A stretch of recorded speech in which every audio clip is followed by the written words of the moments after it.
delight it is to be back again on your screens with another episode of CenterKick Weekend Review. Before we get into the nitty-gritty of today's conversation, I'd love to remind you of our ongoing giveaway. And to be part of this giveaway, please be sure to subscribe to our YouTube channel first of all, and be sure to follow us across all our social media handles. You may be wondering, how do I partake in this giveaway? It's very simple. Please subscribe to our YouTube channel, turn on the notification button so that you could be informed of all the times that we are going to be putting out our CenterKick Weekend Review for this month. So here's how to participate. Watch the CenterKick Weekend Review video on your YouTube channel from the start to the finish. Spot the hidden keywords in the video. Comment all the keywords plus your thoughts about the video on the YouTube. Screenshot your YouTube comment and view counts as proof. Post your screenshots under any of our social media handles. It could be on our Facebook, Twitter, or Instagram. And that is how you can be part of this giveaway session. Thank you very much. All right, let's head into the business of today. For our review again today, we have, as always, the man for the mission. Yes, let's welcome AJ to the studio. Pleasure to be here, as always. And you're looking Christmas-like. Yeah. I think there's already a party somewhere. Yeah. I think last year I wasn't around for Christmas, but this year I have to be given an invitation. Okay. Please. Because I hear you cook it very well. So I want to experience it. Of course. Okay. Aside from what the teams are cooking for us in the Nigerian League, I want to also experience real food. Eat a good meal, yes. Okay. Let's start from the continent today. Enyimba playing in Group D of the CAF Confederations Cup against Zamalek at home. Of course, it was at the Nest of Champions. Let me get your review about the game. Listen, it's a broad topic. It's diverse. There's many ways you can look at it. But in the first instance, when you talk about this group, I think most Nigerians who actually know what's going on the continent did not expect that Enyimba will qualify. Unless, for some reason, they tap back into the squad form they had from when they won the Champions League in 02 and 03 and 04. I don't think it's possible logically. So it's possible logically, but with what we see these days, that Enyimba can qualify. They can finish third, but they don't have like a conference league they can drop to in Africa. So that's the painful thing. It is possible, but I'm not seeing it happen. Why? If you got Zamalek, defending champions of the Confederations Cup, in that position, and they beat Alakli in the Super Cup. They also got Al-Masri, a North African team, also from Egypt. They've already lost to the team. And now, the only team that you can say Enyimba can be in the group comfortably, for reasons best known to us, because obviously Black Bulls, Association Black Bulls from Mozambique, you can't really compare Mozambican football to Nigerian football. You just think, okay, Enyimba can get a point away, at least, and get 3 points at home. Now, put all of that side by side. Then again, that's one angle. That's one angle of looking at it, okay, on a very, what's the word I'm looking for? Now, I think on a very honest point of view, yeah? But then on I don't know if it's the best word to describe it. Let's say like a birthright kind of view, or like a Nigerian norm kind of view. A Nigerian norm in the sense that all home teams put everything in the bag to always get all 3 points at home. Every time you see a home game or a team in the Nigerian League, not say home teams win all the time, but the dedication, the passion, the energy that a home player, a home team put into winning a game, because they know they've got fans watching them. They know that this is their fortress and they've got to get all 3 points at home. They always do that, and then they take that to the continent as well most of the time. And so if you have that reasoning, then it does help you somewhat. It doesn't help you when you go away, because you're going away knowing that you're probably going to lose, or you're going to defend all the time. It's rarely see Nigerian teams go away and get all 3 points, like Rivers United did some years ago. But the fact that you play at home, and they have that, you take that mentality from the NPFL to the Champions League or to the Confederations Cup and say, I must win at home. It does help them. And that's the other angle to look at it from. And that's why some Nigerians would say that Enyimba should have won against Zamalek at home. But now I'll spare them. You know why? They didn't play at home. They played in Uyo. I'm one person who believes that if Enyimba played at home, they probably might have won the game. They scored twice against the defending champions of the Confederations Cup. There's every reason for me, I believe, that if they played at home, a traditional home ground, with the support they have gotten, they might have won the game. But at least they didn't lose. They came back from 2 goals. I applaud them for coming down from 2 goals. I applaud them because obviously everyone knows that the coefficients between Zamalek and Enyimba are not the same. These are 2 teams that are widely different in terms of talent, squad experience, the price, the value of the players, experience of the managers, what they've achieved in time. They're not close at all. But when it comes to national recognition, both of them are national teams, national superstars. Zamalek are a huge club in Egypt, and Enyimba undoubtedly Nigeria's biggest club. So that's the angle that makes you look like, oh, okay, it's level, but it's not level, because Zamalek are miles ahead of Enyimba. But I think in the game itself, Enyimba, first of all, letting Zamalek score twice at home against you, that was really bad. But then you have to also say congratulations to them. It was nice enough that they could come back and score twice and equalize. So I need them now to build on that 2-2 draw, head into the next game against Black Bulls, and say, you know what, we're taking the bull by the horn this time and getting 3 points in Mozambique. It looks impossible, but it still is achievable. Yeah. It's just sad now that they're in absolutely terrible form. I think it's not 5-6 games winless for them. I don't know how they're going to do it, but I just know that Enyimba have that Champions League spirit inside them, that continental spirit. And then if I'm to call 3 teams I can trust on the continent, I call Enyimba, Rivers, and I think I put Remo in there as well, because they've been always there on the continent. All right, so let's look at their group table. We have Zamalek sitting on the first position. It's Al Masry, followed by Enyimba and the Black Bulls. What would you say, if judging from all their games? Let me get your vision. What do you think about that group? Which 2 teams do you think, of course, will qualify? It probably ends like that. Okay. It ends like that. African football is not too hard to understand. Before the game starts, you see how they're placed, and you can tell, because in African football, the preparation can determine how the finish will be. In European football, you can see, okay, like Newcastle, PSG, AC Milan, and Dortmund won. Is it last season, I guess, when they were in one Champions League group, and then you don't know who's going to come out of the group, because all of them got almost the same kind of preparation, squad, and they're playing good leagues, good stadiums, and everything is okay for them. So you're surprised to see if PSG does qualify or Dortmund qualify. I know Dortmund qualified. I think PSG also did. And Newcastle didn't qualify, and then Milan didn't qualify. All those things are confusing in Europe. In African football, you look at a group of 4 teams, and then you can tell who qualifies, because mostly starts with a North African team. The North African team will always qualify, and then if it's a Southern African team, they will qualify. Southern African meaning South African team, obviously, because Zimbabwean and Zambian teams might not qualify. And then if you got a TP Mazembe, they will qualify. If you got a Simba or Young Africans, they'll qualify as well. And maybe if you got Access Mimosas as well, they might also qualify. But when it comes to North African teams, they will always qualify. And that's simply what's going to happen in Enyimba's group. Al Masry and Zamalek, they're the top 2, and they're playing better football than you guys. They've got good stadiums, good leagues, good players, and everything. And they've got good results as well. At match day 2, both of these teams from Egypt, both of them 4 points, and then you are there with just 1 point. You and Black Bulls. Obviously, the tables are already torn apart, 3 points apiece. So it ends like that. I think the only issue now is who tops the group, and I think Zamalek will top it, because Zamalek have much more experience. They scored twice away from home. Black Bulls, Al Masry scored just once. So I think they're starting now to show their early capacities, and I think Zamalek will top the group. And I'm sorry to say for Enyimba fans and for Nigerian football fans, but unless Enyimba turn around the tables, maybe they change something, maybe style of play, maybe the manager. I don't want to say that Yaman's not trying. He's doing his best, but when it comes to the Champions League, they're not doing good enough. And I don't think they can do good enough, because if they would have beaten Zamalek, that would have been a statement win. That would have been the kind of win that you get, and people say, okay, Nigerian teams can still hope on Enyimba. But for now, I don't see it happening. At one point, at this stage of the competition, you might say it's early, but setting a precedence for every other thing that can happen. And unless they go away and beat Black Bulls, I don't see. Let's head over to the Nigerian Premier Football League.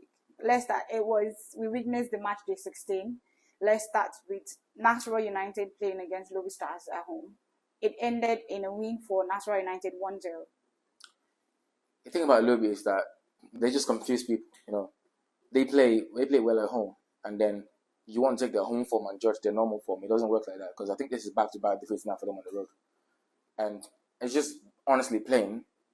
Amokachi has started steadying the ship, but they're still shaky. But that's normal for Nigerian clubs, because you have to be extremely good to win games at home and also go away and be unbeaten. And not every club can pull that. So to be honest and to be fair, I think if you're expecting him to go on an unbeaten run, you're not being fair to him. And so I think he's trying his best. So I just think that's a fair result. It's a 1-0 loss. They can come back and play the next game, probably win by 3 goals, and they can make deficit count or something, and get a better goal difference. So I applaud National United. I think that win gets them in a better position to escape relegation. Yeah. But for Lobby Stars, I don't expect too much. I need the win to lose, so it's okay. We saw Shooting Stars win Sunshine at home. 1-0. Let's get your review about the game. This is the thing about letting a manager go, letting a good manager go. If you're going to let a good manager go, then you have to have someone lined up to replace him. Obviously, you don't move from frying pan to fire. When United let Ten Hag go, they got Amorim in, and even if it looks a bit like Amorim is probably a terrible manager as well, that's not true because he hasn't proven himself yet. And when you get a manager out and then you have to improve. Now Sunshine let go, but boy, who's they got back in there? They've not got anyone there, and they're playing home games, picking up points little by little. They thought they were okay, but now when they lose one game, their eyes now start opening, and then they stand to scamper and get a replacement for the manager, and that's the only manager to win 2 titles with 2 different clubs in the country. And so that always had to come back and haunt them one day. And it haunted them. And it had to be in a Southwest derby. So it's their own brothers that showed them their problems. And now they have to go back into the market and get a manager. Because now they see that they're not as good as they thought they were. So shout out to Shooting Stars, the first away win of the season. Well, the one thing from the Rangers game that I need to pick is the manager. Before the start of the season, when Rangers were in the Champions League, the questions were being thrown to the manager, Fidelis Electrico, and we asked him what his aspirations were for the new season.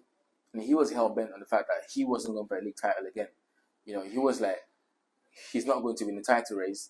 His priority is the Champions League. Unfortunately, they didn't make the Champions League.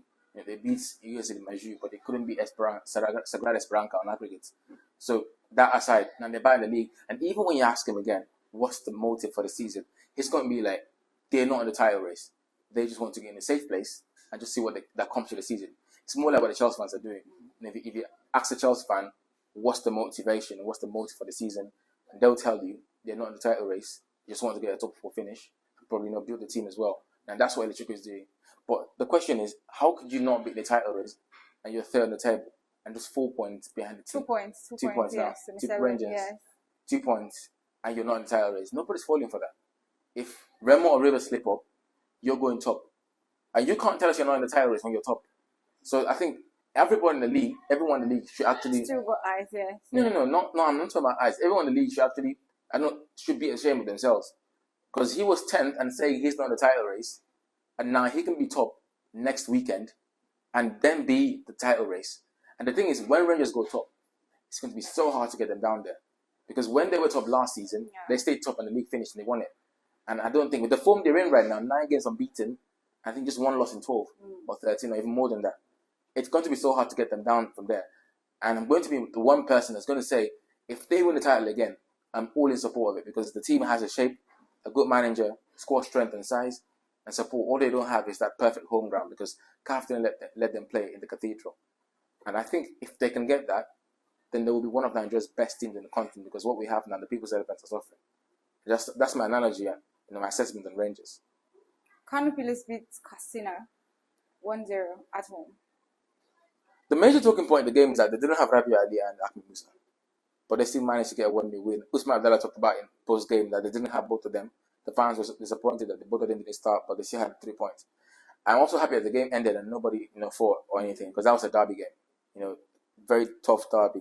Kano Katina, every time it's a massive game. And they found a way to execute it and nobody had to complain about anything. I mean, none of what we know about. Nobody said anything happened. So, congratulations to Simon Masukida. I like that they also managed to sneak themselves in the conversation once in a while for the top 4 finish. But they're not just knee-deep in that title race. And, that's not really important for everybody. Abia Warriors beating Niger Tornadoes 2-1 at home.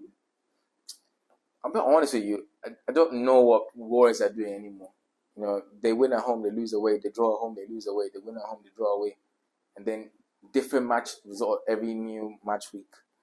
It's hard to understand what they're trying to do. Are you fighting relegation? Are you looking for a top 10 finish? Are you pushing for a top 4 finish? Or what are you looking for? But I think the most important thing for Imama Makabo is that they stay in the league. Because they had quite a tough start. But they lost their first game, then drew the second game. But then they started picking points and they're actually quite decent now, double figures so far. I think everyone in the state of Abia will be actually proud of the 2 teams. Just that Enyimba not in the best form right now. But then Abia Warriors, they won a game the last game week, so at least people in Abia can say one of their teams won the game, so that's okay for them. Okay, before we head into this particular game I want to talk about, shout out to Annabelle. She reposted an Incredulity fan post a day to the match day. I think it was a match day. She said that they had nothing on them, and congratulations to her team, Bayelsa United. No, actually, I knew they were going to lose. They won against Incredulity. I knew they were going to lose. We normally do shows on radio, yeah. So, my guy asked me, Bayelsa Ikorodu, what's your prediction? Because he knows Ikorodu in the best of forms. Yeah. And then he told me Ikorodu might win or draw. I looked at him and laughed. He thinks this is the Premier Soccer League, or he thinks this is the Premier League.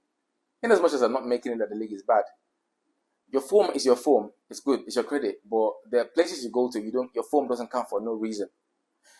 There are places that Ikorodu City walk into with their form, and it doesn't matter. They will beat you and beat you good. There are places that they walk into, and I know they can get a point, and they know that they can get a point. But that's not under fire.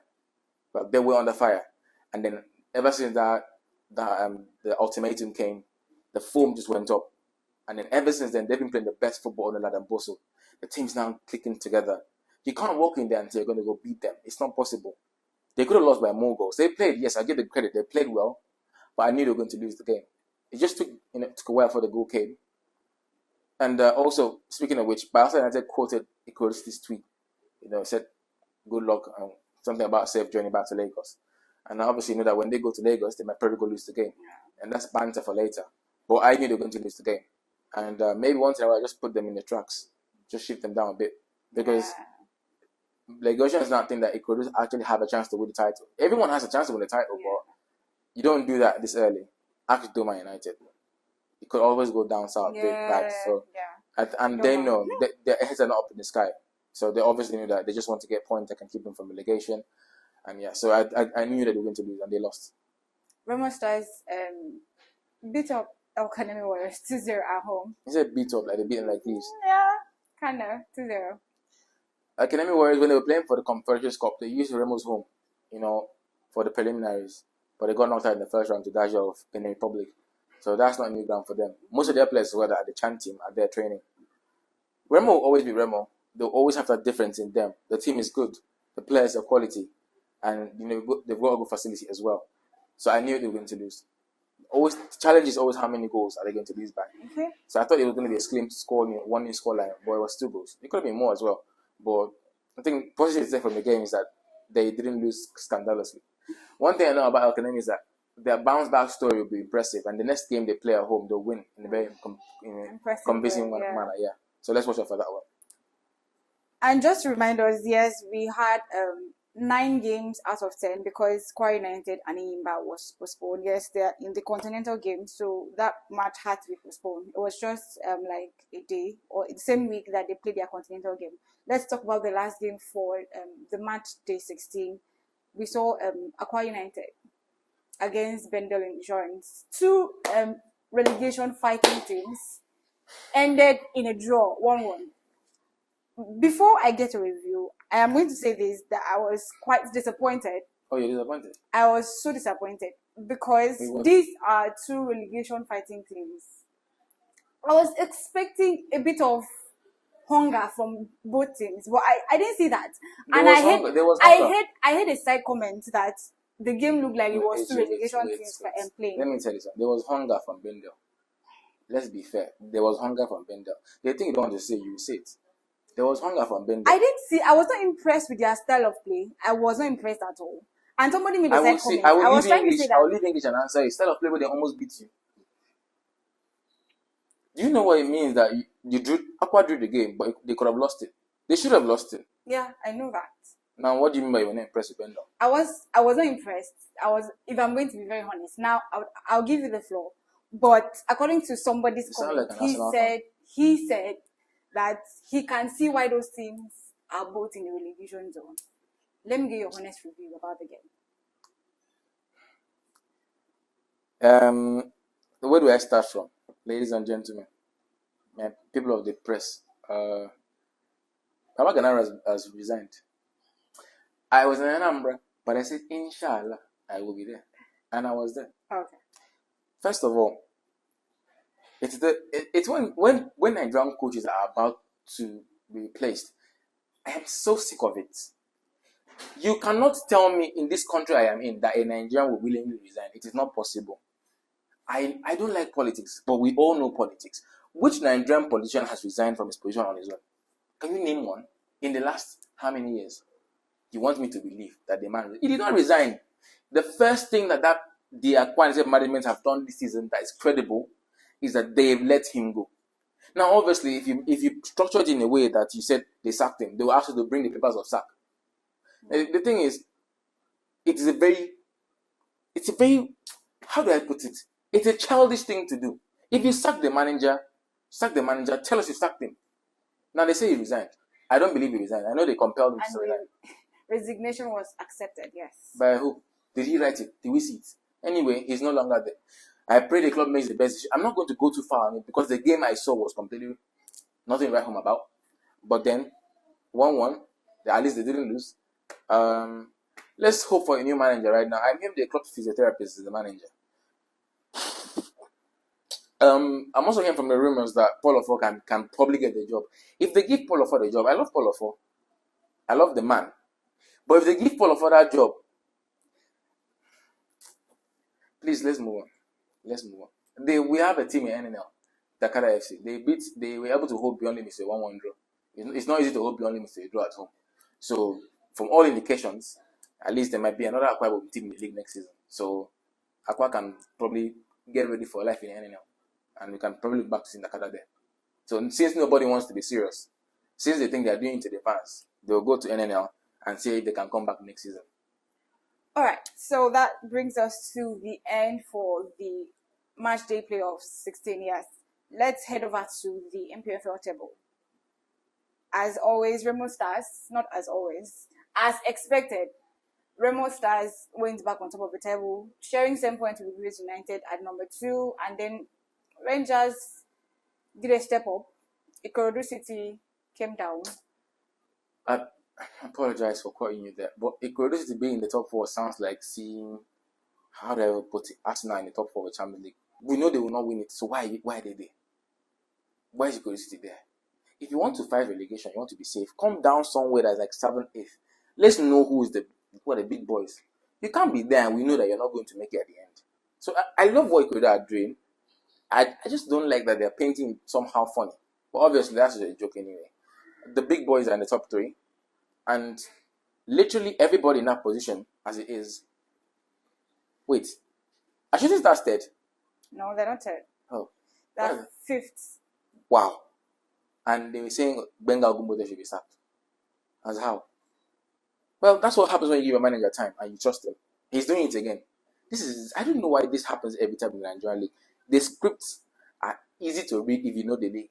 This is exactly what happened last season. And I told everybody that was following, calm down, Shooting Stars will still go up again. And they are up now.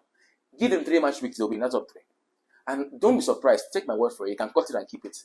This season, Shooting Stars will qualify for the championship, for the continental places. They missed out last season by a spot, by a point. This season, they will do it. The problem is that they don't have the players they had last season, but they've managed to do it. So I think they can do it. The teams, Remo, Rivers, we talk about them all the time, deserve it. Rangers, lovely. Elkanemi, also there. Applauding everyone there, but shout out to Shooting Stars. They've done a lovely job. Like you said, the 3 teams on top have always been there. Mm-hmm. We know them. Mm-hmm. And even if we go into next season, you can start now to predict that those 3 teams are still going to be there somewhere in either of the match days. I would love to get your honest review. I think that some teams are just in this league not to win it not to lose out. But they just want to stay somewhere. What's happening with Kano Pillars? What's happening with Abia Warriors? What's happening with Niger Tornadoes? Wait. These teams, they don't fight for the top spots. They don't stay in the. I'm asking you a question. They don't stay in the relegation zone. I want to get your honest review. Yeah. See, the thing is, you cannot force a person to do what they don't want to do. Okay. In the Premier League, you watch, Brighton don't go for a title. Brighton are just safe. Bournemouth of recent, I don't know how they are doing it, but they are safe. Tornadoes, they are one of the best teams at Nigerian history. They've been good in the FA Cup. I know they're very nice in the FA Cup history. Why are you putting up their Warriors in the title race. And they're not going to be relegated. They I'm want, not saying they're I in know, the title race. they're I'm not just saying one they of just those like to be in safe the teams. safe, yeah. And you will not bother them with anything. They are fine where they are. Okay. They are just okay like that. Let them exist. Like Group 7 elements. They're just there. Nobody touches them. They're fine. If the season you see them putting their neck in the top 3, they will not make it there. So, obviously, and Tornadoes, I think they got relegated in 17 or 16. So, it's comfortable. Nothing else. Nothing serious. Let's head down to the red zone. For the first time in a long while, Nasarawa United is kept. Like, they just had a clean air to breathe for the first time in a long time. And the point difference are not that high. They could go back in the next game or not. That's if Akwa United, they're going away, so I'm not sure they will be out of that zone. Lobby Stars, very poor performance, 20th on the log. Bendel Insurance, then Sunshine Stars. If Lobby Stars win the next game, and Play 2 don't win, and Katina don't win, well, if Lobby win the next game, they can go to 16. They're 20th at the moment. Aqua should have won against Bendel. If they had won that game, they would have gone to 18 points. And if they won at least by a margin of 1, regardless, no matter what happened, 18 points would have landed them in 17th at most. You understand? But that would have still been relegation zone. It's at least you're building a foundation. Okay. The relegation zone is not that deep. Look at Sunshine Stars. I think at match day 6, I was applauding Boboye for doing so well and keeping them in 5th. And now they're in the relegation zone. Harlan have been there this season. Ikodo have been there. The relegation zone is not, you're not doomed for death. You can always get delivered. It is a form something. If you win 3 games on the bounce, you're out of there. It's not a business again. Ikodo that, can you imagine Ikodo? Yeah. Third on the log. Yeah. Team that was 20th. Yeah, but the point was third. Yeah. So it's not, you're not doomed like in the Premier League where they're looking for 40 points. Nigeria's relegation is just a joke. But if you can become a joke if you're in the just a joke. Like some certain teams that have not been able to win games at home. So pick your form and then you pick yourself up. It's simple. I don't think Lobe will finish there. I don't think Bender will be there. But I think Sunshine and Aqua can probably be there if they don't do anything well. Simple. Alright, so just before we wrap up today's review, I'd love to get to know, tell us, your fans, your most anticipated game for match day 17 NPFL. I don't have one. I've got 2. And the thing about it is that them in the Southwest, they're trying to paint it as their game is big enough.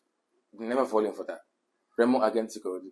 Is it Ikorodu against Remo? The other way around, isn't it? It's Remo. Yeah, Remo against Ikorodu. And I saw blogs in the Southwest, I think for some reason, I think the Southwest is the footstool of Nigerian football media. Until CenterKick has now taken over here in the South. So, because most of the blogs, the posters and, the big accounts, everything is in the Southwest. So, they have most of the say in the Nigerian football media. So, that's why they're saying Remo Ikorodu is a big game. It's not a big game. These 2 lot don't have history. Both of them, zero history. Remo might have a little history in terms of being runners-up in Champions League football. But Ikorodu just came yesterday. And so, if it's a big game, it's a big game in terms of form and the fact that 2 teams in the top 3 are facing each other. The top 4 are facing each other. That's it. But aside that, sweeping aside under the carpet, it's not a big game. The first one for me, I'm starting is Shooting against Pillars. Shooting Stars against Counter Pillars. These 2 clubs are 2 of the oldest clubs in Nigerian football history. Now, Shooting have won, I think, 5 league titles, and Pillars have won 4. But both of them go way back. Way back. And listen, these are the 2 biggest clubs in their respective zones. Shooting are the biggest Nigerian club in the Western, in the Southwest, and the Pillars are the biggest in the North. So you bring 2 of them together, it's a regional clash. It's a massive clash. And last season, Shooting beat Counter Pillars at home. Shooting beat Pillars at home. That's not a normal thing. So Pillars won't come into the game, want revenge. And I'm expecting so much traditional history between 2 of them. And then for the other one, Heartland Bender. It's a massive game. Super game. I think Heartland got 5 league titles. Then Bender's got 2 titles. And both of them ancient clubs in the Nigerian league as well. They've both shared, literally almost the same number of FA Cup titles. But the thing about them is the rich history. Heartland from Owerri, Imo State, and Bender from Edo, Benin City. You understand? And they have massive history. They've produced players for the national team time and time again. I think it was Odemwingie played there for Bender Insurance most recently. And then Amasa Basik also played there as well. And then for Heartland, I think is it Wankwo? Kanwanko. I think it's Kanwanko that play for Heartland, and then other players as well, notable players that play for Heartland. You know, I think most recently as well, Ikechukwu Zenwa from Heartland to the Super Eagles. So these two clubs are footholds, you know, stakeholders clubs in the Nigerian league and Nigerian football history. And I think I'm looking forward to their clash as the biggest game. So Pillars against Shooting, or Shooting against Pillars in Ibadan. Yeah. And then your predictions for those and then two games. Heartland against Bendo. I think Shooting on form on the rise, isn't it? So I think Pillars will score. I think by that time maybe Rabbit Ali or Musa should be back in the squad. So 3-2. 3-2, yeah. In favor of Shooting Stars, 3-2. And then for Bendo, there's really no need for Bendo to travel to the game. Bendo will lose scandalously. I think they're going to be humiliated. And they got history. You might be surprised. No, nothing's happening in the game. I mean, someone said that the game against Aqua was somehow disappointing. I just think they played better, but still below average. So Heartland will probably rob. In fact, they will beat them up like they stole a charger at the Plaza. So I think Heartland 4, Bendo 1. All right, thank you so much. As always, it's good to have you here with us. Please help us wrap up today's show.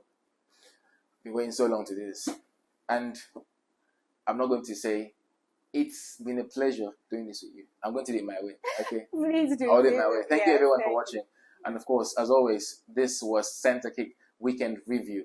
As always, you can follow us for much more episodes on all social media platforms: Facebook, YouTube, Instagram, Twitter, anywhere that is social media. Just go search CenterKick, and you will see that we are the first recommended. Everything you need to know, preview, analysis, content regarding Nigerian football and football around the world, in terms of player analysis as well. And speaking of analysis, we've got a website up and running. Check it out, centerkick.com. So thank you very much, guys, for watching. And because the host let me do it, I think it's her Christmas gift to me. I still want a Christmas gift. Yeah. But anyway, thank you for watching. And as always, you can catch more episodes on CenterKick Weekend Review on Facebook. Of course, I think we got a WhatsApp channel. Yes. Yes, WhatsApp channel. Twitter, Instagram, YouTube, everywhere that's social media. Just go there, search CenterKick with the first recommended handle, and you can follow us. Of course, more content, previews, analysis, predictions, everything you need for Nigerian football and football around the world. We are your number one prediction, your number one stop, and your number one preferred hosts. My name is AJ, Mr. Nigerian Football. Her name is Akanenge. Yes, but she's also nice. AJ, my namesake, my sister, my twin, and the person that will give us Christmas rice for this year's edition of Christmas. All right. From all of us at CenterKick, Yes. thank you for watching. We I'll catch love you next you. time. Bye.